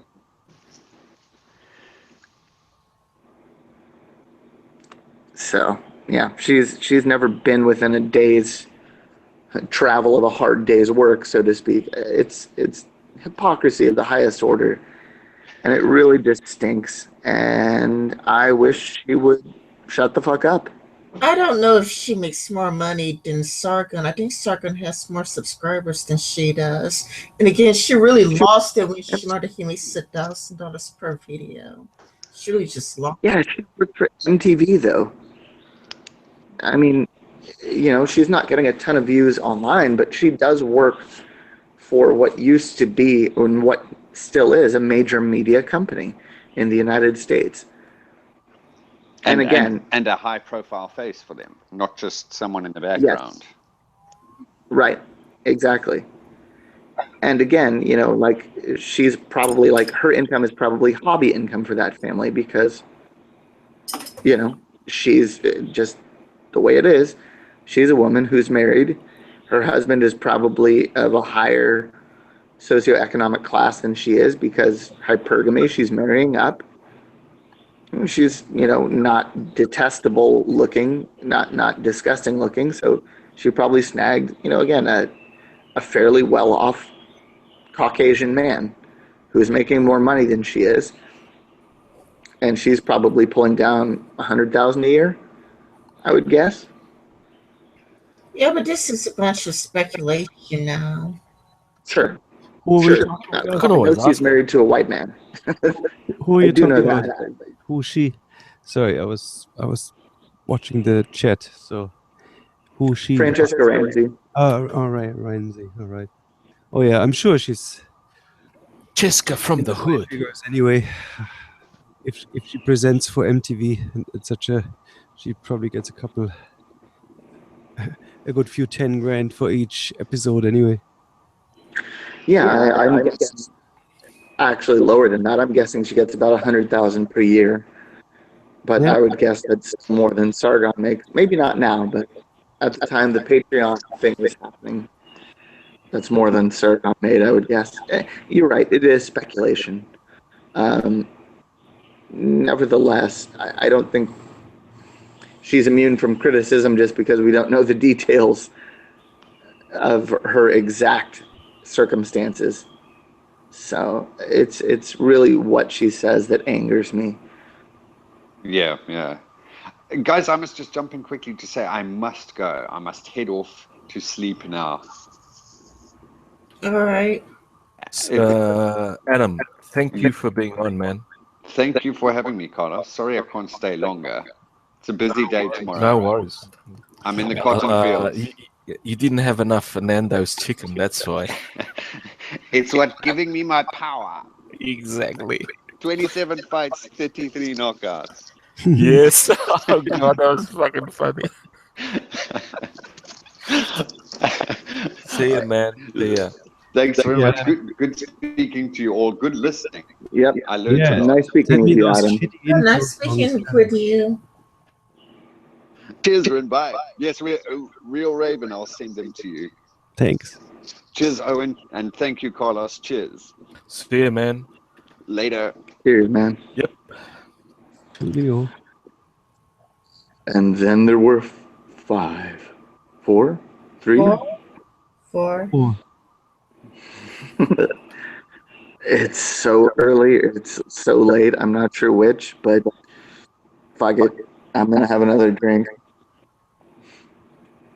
Yeah, I'm having a Guinness now. Before the it other started. it wasn't that crash hot. Oh, see, that would be great for my breakfast.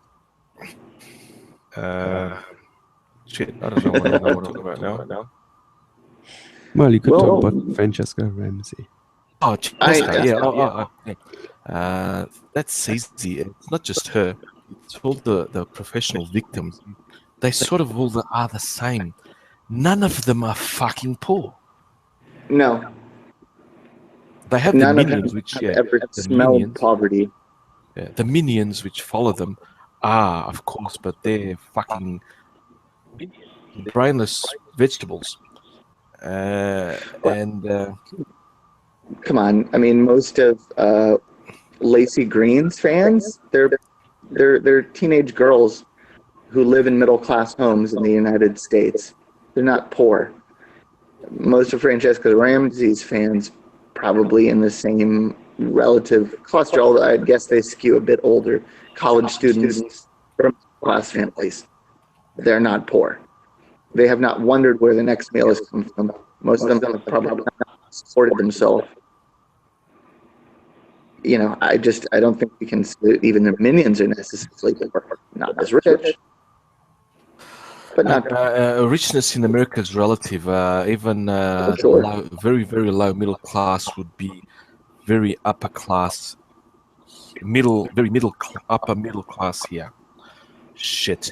A fucking teacher that's just come out of university. She's bloody still a trainee, or he's a trainee. He hasn't completed that. He has to do another year before they give him the full credentials. They fucking pull clean €1,250 a month. Sorry, how much? €1,250 minimum. That's their base wage. That's a tiny amount of money, man. It's Living not. on It's not compared to what they will later earn. I'll give you a comparison of a teacher with a carpenter, a formwork carpenter. They earn 650 average a month.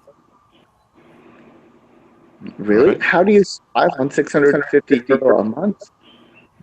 We survive with the minimum wage is 495. So I mean, but you have rent, you have a vehicle, yes, you do. have food.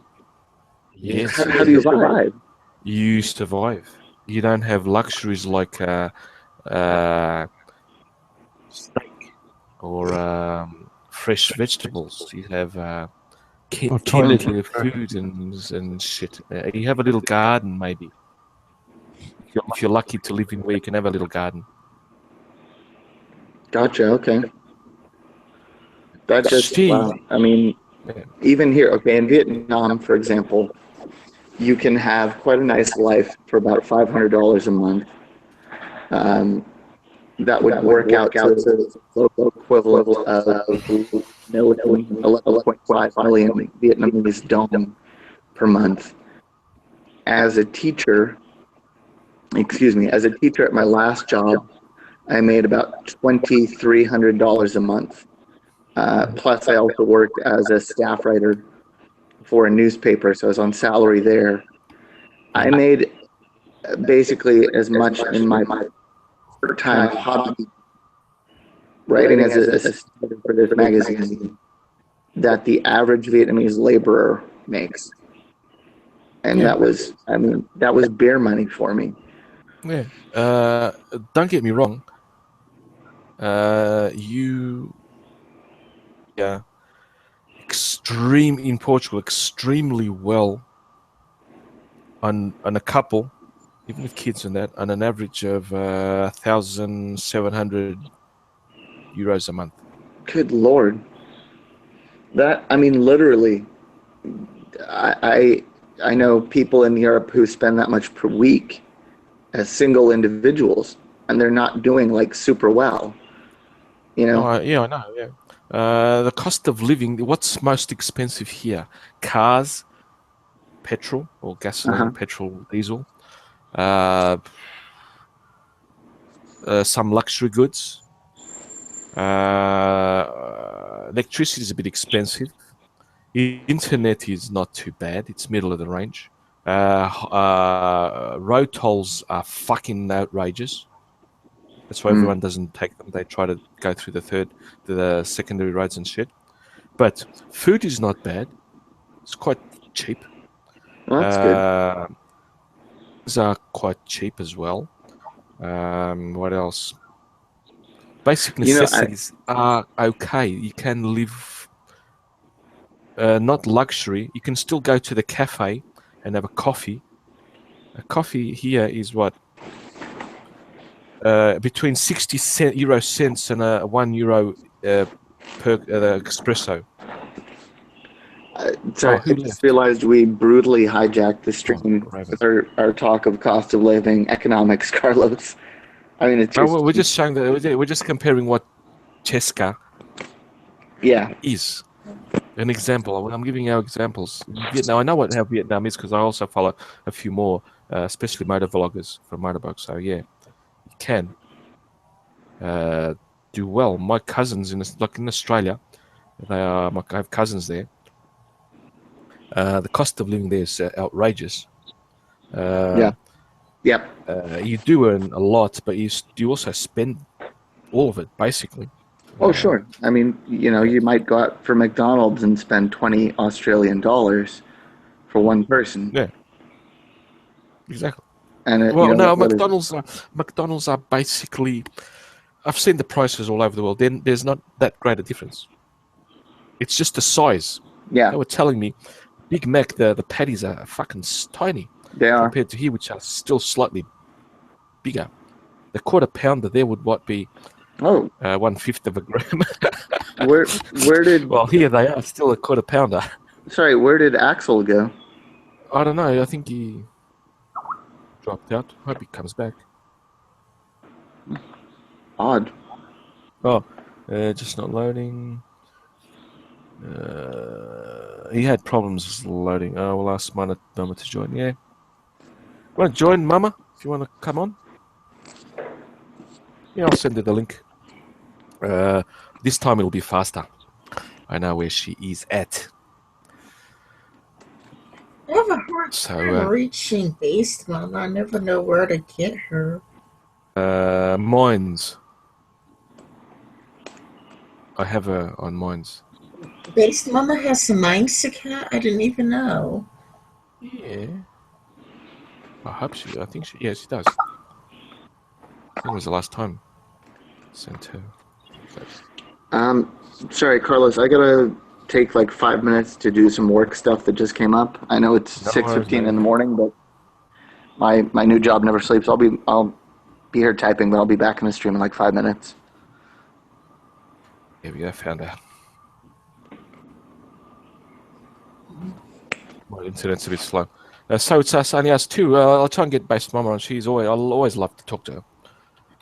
I didn't know she had a Minds account, so I never know how to reach her. It's kind of like she left Twitter.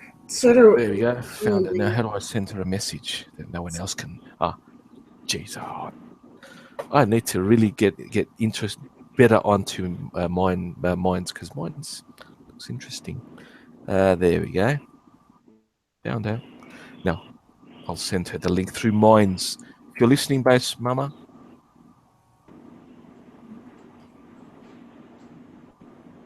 You're not watching your channel. Well, when I need to send you the invite somewhere, and Mines was the fastest.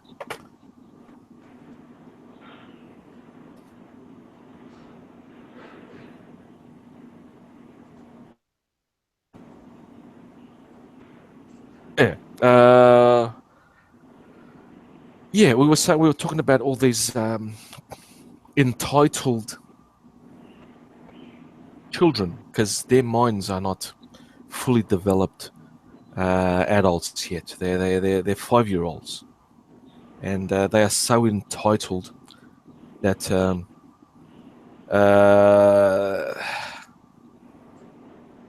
damn. I really don't have words to describe this. I do. It's called vegetable. I call them vegetables now. I think I've decided on the word, and they're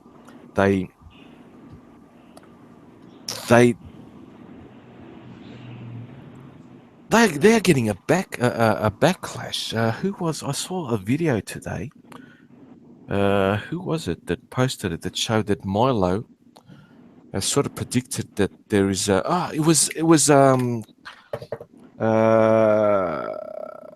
Dave Cullen computing something, and I'll do monologue.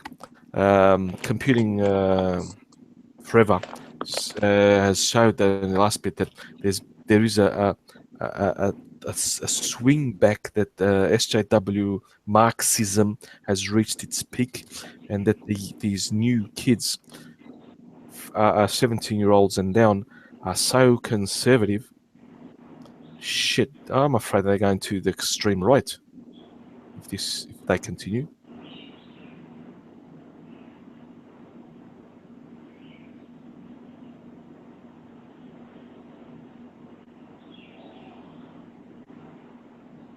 Yes, I know. I've sent her Guggsy the invites in Mines. I can also send in Sea Lion. She's there.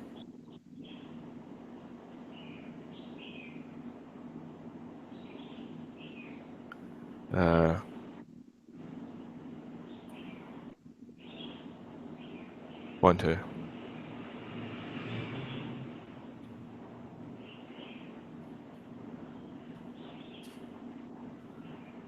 I feel so lonely, all here by myself. Could do a monologue. Okay, I'll tell you guys about let's see, something archaeological.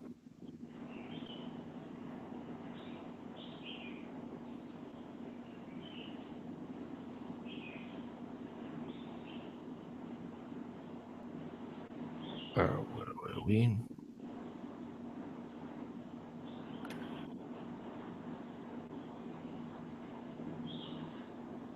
Because I think we've...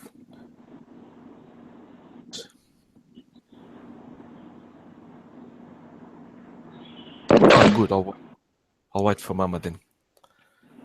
I was going to talk about the Achevanich Bika burial project.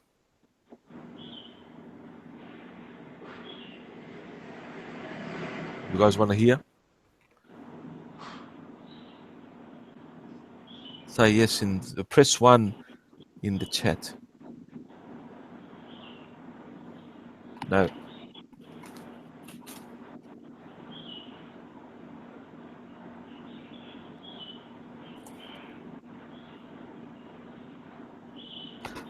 I know what. Okay, someone pressed 1. They want to hear about the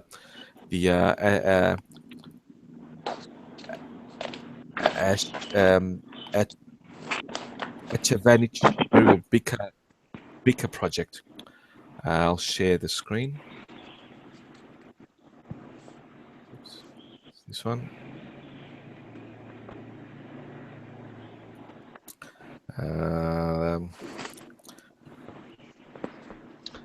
Raven's back. Yeah, sorry about that.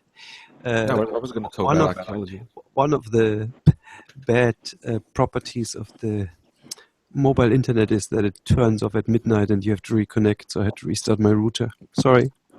No worries. While Mama... what are you sharing? I'm sharing... it's an archaeological project. It's called the Achevanich Bika burial project, which is Iron Age. The Bika people were... No, they were early Bronze Age. Cool. Or not, yeah, early Bronze Age. 3,700 years ago. How do I make this bigger? Control. No? And was there evidence of slavery in their burial system or something? No. Okay.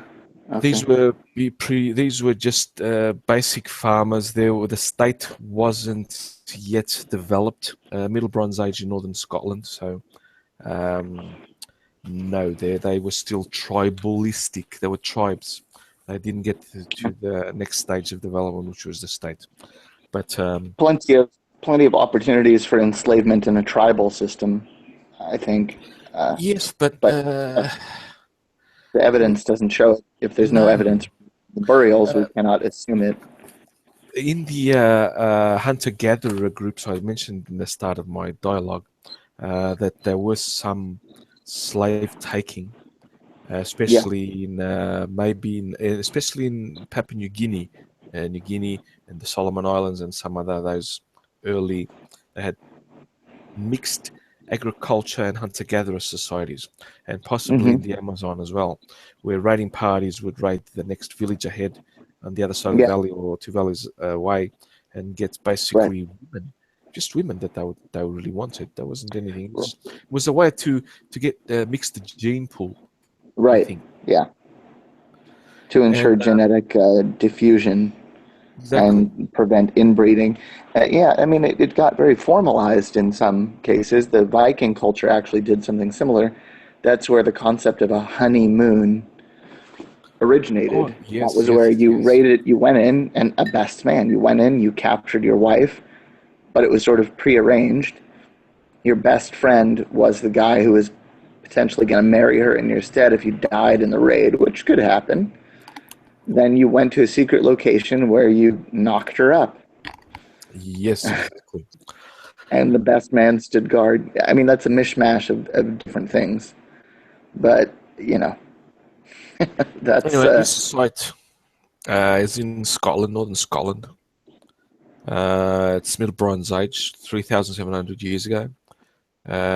From this this site, it has it's obviously a WordPress site until Mama comes on. I've sent her the link. If anyone wants to send, Raven, if you want to send Mama a link better than mine, go for it. I already Can sent do, her but one I of mine. thought that she said she's busy doing the homework with the minions. Oh, okay. That's fine then. We'll continue. Okay, we'll continue slavery, or do you guys want to go on to this for until another 10 minutes? Sure. All right. Yeah, no. I'll just explain a bit of my archaeological thing. This site is, as I said, late Bronze Age in Scotland, because there's Middle Bronze Age, because that would be late Bronze Age in the Aegean area. The Aegean area would be Greece, Anatolia, Turkey, the Middle East, around the Mediterranean, Eastern Mediterranean basin. That would be the late Bronze Age of them, Middle Bronze Age of us here. We were savages then. Hello, Base Mama. Hey guys, I was just listening she's so I there. could catch up. Hello, Sorry. Base. Oh, thank you for coming on. Did you complete the homework then? Yeah, it wasn't that hard. It was just beginning calculus with my 6th grader. Which Well is done. Me just Awesome. watching him do it because I don't do math. Not even gonna lie, I have no talent for it. Like, Calculus for a oh sixth yeah. grader? Huh? That's... calculus for a 6th grader is pretty advanced. Oh yeah, he's always been like that. Start them young. That's what I always say. Start them young. Hell yeah. Just wind him up and let him go. Yep. Best Whether they want to go with it. child I'm down. rearing philosophy. Speaking of slaves, you know, best way to raise kids, benign neglect. No, they're cool. I try not to get in their way, because they're so intelligent and they have their own interests and pursuits that are so different from mine. That's So I good. kind of just like to I mean, watch them and see them grow. well, and encourage, you know, where they show real interest as opposed to a flash in the pan enthusiasm. Then you nurture it and you develop it. You give them opportunities to, you know, expand on it themselves. You know, it's something I wish, you know, my parents had done a bit more of for me, but Yeah, I was homeschooled, so I was that neglect thing. My parents both worked, and I was shoveled off to a family to mind me, to take me to school, take me back home before my mum would pick me up. So I've been traumatized. No, I haven't. It was fucking fun. Made me reliant, self-reliant, even though the family Tough were and airy. good people. A family of Greeks. That's why I love Greece. The Greeks. Mm. I hate them, and I used to hate them and love them. Greek food. Yes. They awesome food. I know how to make tzatziki and I love tzatziki. spanakopita. I love spanakopita. Beautiful. I don't. But let's not talk about food. Let's get back on topic. Yeah, if we talk Greeks about had food, if slaves. we get diverted there, we're Yes. never coming back. Food's the best. Yeah. Actually, the Greeks were slaves in the Ottoman Empire. See, freaking Sure. Otterface has made me say Ottoman now. The I know Ottoman what otters. Empire. Yes. It's The like Ottoman. No, Greases. wait. Ottoman The- Empire. Yes, the Greases were slaves in the Ottoman Empire. No, yeah, of course the Greeks were taken as slaves. I mean, they were not Muslim. So this whole thing about the people of the book was not really respected when it came to the Mediterranean world from around the year 1200 and onward, after after the Byzantine Empire's power to check the advancing Ottoman state was broken, and they got ports at, what is it, Byblos and wherever in Syria and so forth, and Well, Egypt, the of people of course. the book verses wouldn't count anyway because they were Medina verses, or they're Meccan verses. So they would have been abrogated by Medinan verses. It would have been just shit you heard, so you got docile like a good Hindu cow. That's pretty much what it was. I mean, the people of the book stuff was respected in many, many situations. Well, if it's convenient. For the prophet. So, if they were abrogated by later verses, they still had some force, seemingly. I mean, just from my knowledge of history. You would have Maybe kept was it more like a around recommendation. to collect the tax. It wouldn't have been like, because you actually respected anybody. Well, It wouldn't have those done things you are any always, service. and those things are always going to bow their heads before brute economics.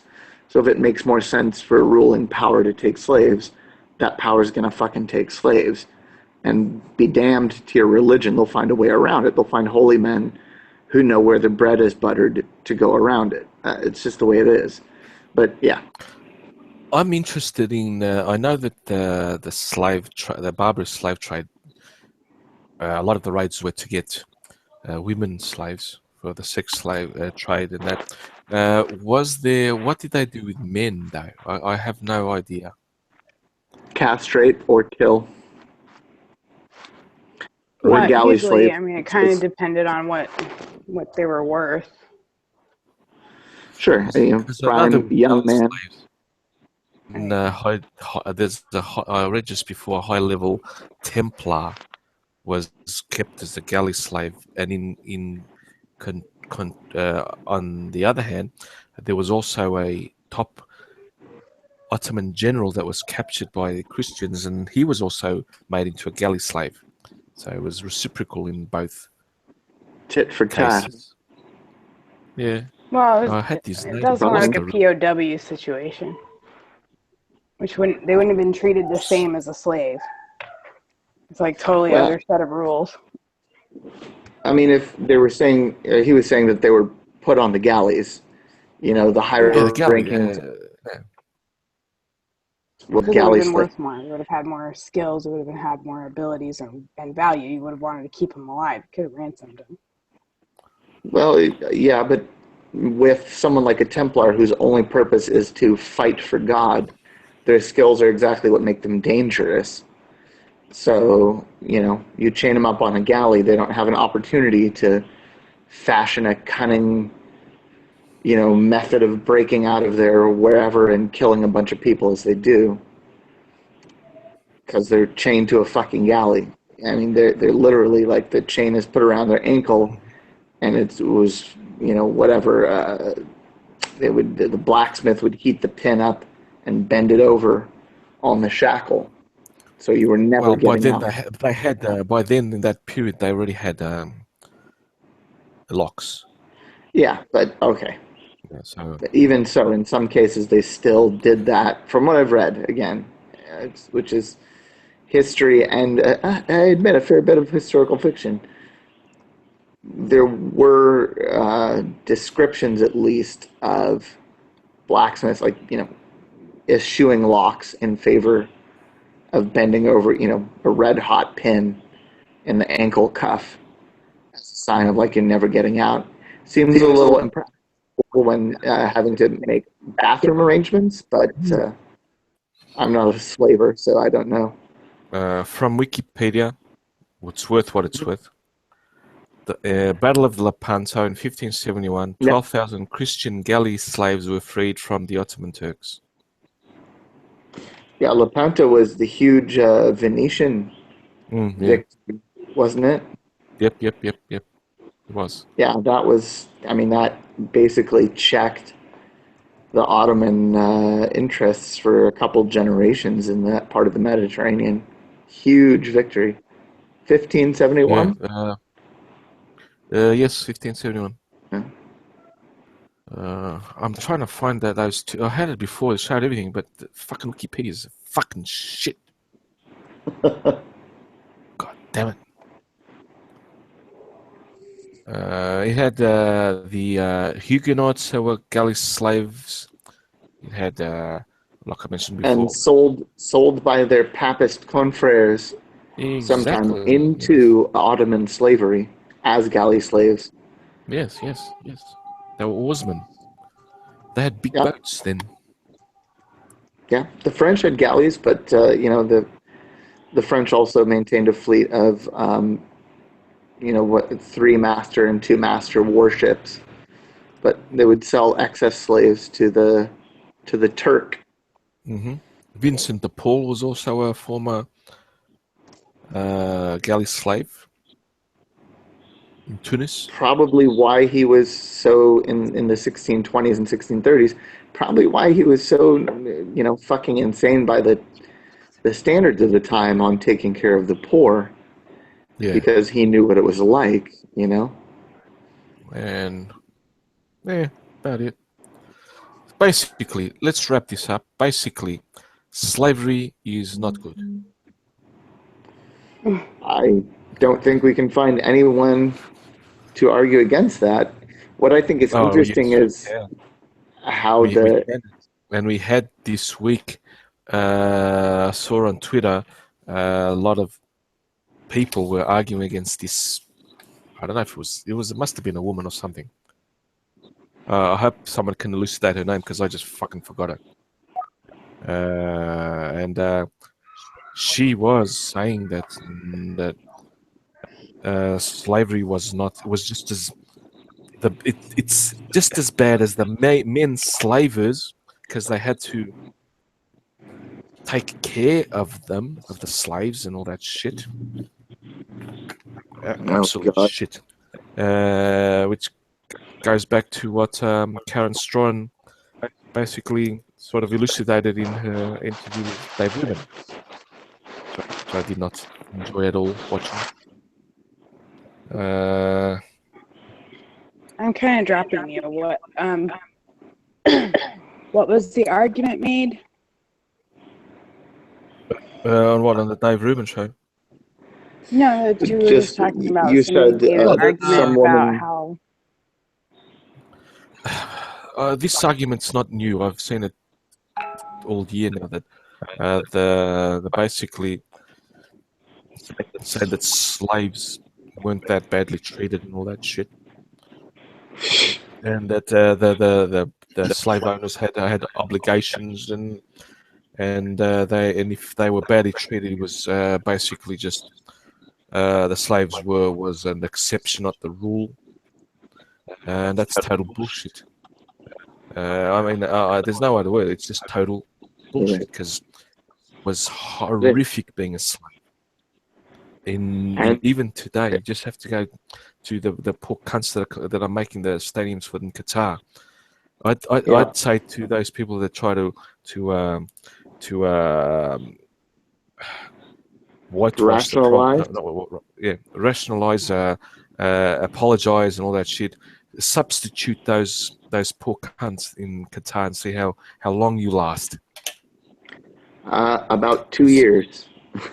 2 years, that wouldn't last 10 minutes. Well, I'm just saying to go by the average, they last about 2 years and then they die. And exactly. That's what, in a fucking coal mine or wherever you can pop slaves. Yeah, coal mining it's hard. I've And never yes, done it. I never want to. That's far more of a neither have taste I. of slavery than I shall ever want. Yeah. I thought it was bad enough standing in front of a bunch of little entitled brats all day teaching. So, So, okay. Anyone wants to say last words, please? Can we free wrap this up? Bombay? I don't know. I No, thank can't you, really folks. finish that up. Plug your So channels. Plug anything. Oh, Owen, you need to type your what you want me to put on the link for your channel link, whatever. I don't do anything Social yet. media. I'm so okay. I'm in the middle of building a startup OEM trading company. Okay, which is original export manufacturing. Basically, I'm working with a shitload of companies here in Vietnam Mm. and ones in Mexico, primarily, to Yeah, find you don't have a customers and Twitter account. manufacturers and factories and stuff. So I don't have time to do YouTube right now. I do this because you're my friend, Carlos, and I really want to I have things I want to say, and I've written Thanks, man. out scripts and stuff, and I just don't have the time. So I don't have a channel. I don't have any videos. Okay. I'll put I've your done name some in live my streams. I tell you, Owen, I have a channel and I don't have the time either. I haven't uploaded in 3 weeks. Well, okay. I mean, you got to understand. This is like job number. This would be like job number 3 after startup company, writing and photography, and then it would be YouTube. So it's also a question of priorities because I'm engaged to be married, and my fiance is thankfully sleeping deeply and not waking up to all this chatter. You must make So amazing photographs if you put it before YouTube. I will show you sometime, and you can judge for yourself. Yes, please. All right. I'm going to get going with that. Thank you all very much. Thank you, Owen. Rin, Uh, Carlos, and Dave Mama. wow. So, all right. Bye. It was good to meet you. It was nice to meet you too. Owen out. And now I got to figure out how to turn this off and spoil my exits. there's a small phone. You click on that phone, that's red phone on top. Yeah, it's a bit more complicated than that. All right, I'll just Just throw the phone into the fire. Exactly. I could probably pee on my phone. Would that work? Yes. If it's salt, you know. All right. I'll see you guys. See you, man. And he turned on his camera. He just doxed himself. Yeah. Okay, based Rin, Raven, last words. Oh, I just made a video response to Hunter Avalon response why I love Donald Trump. Oh, but I'm voting for Donald Trump too. I just disagreed with his arguments now. Got to see that. Everyone check out Rin's channel and Definitely subscribe. link her channel. Yes. Carlos. I've linked her channel. Yes, I've linked everyone's channel and everyone's in my description. Check the descriptions. My description, everything's there. Usually everything's there. There were more suggestions for Owen. Hit the thing with a hammer or remove the battery. No, he's gone. Yeah, he's already left. He done it. Yep. Who's left? Me. Okay. Yeah, I'm just working away, pottering away. Since I'm now jobless, I'm enjoying the house husband work, and I'm working on a little thing for honey badger stream mix. So yeah, hopefully that'll come to pass this week.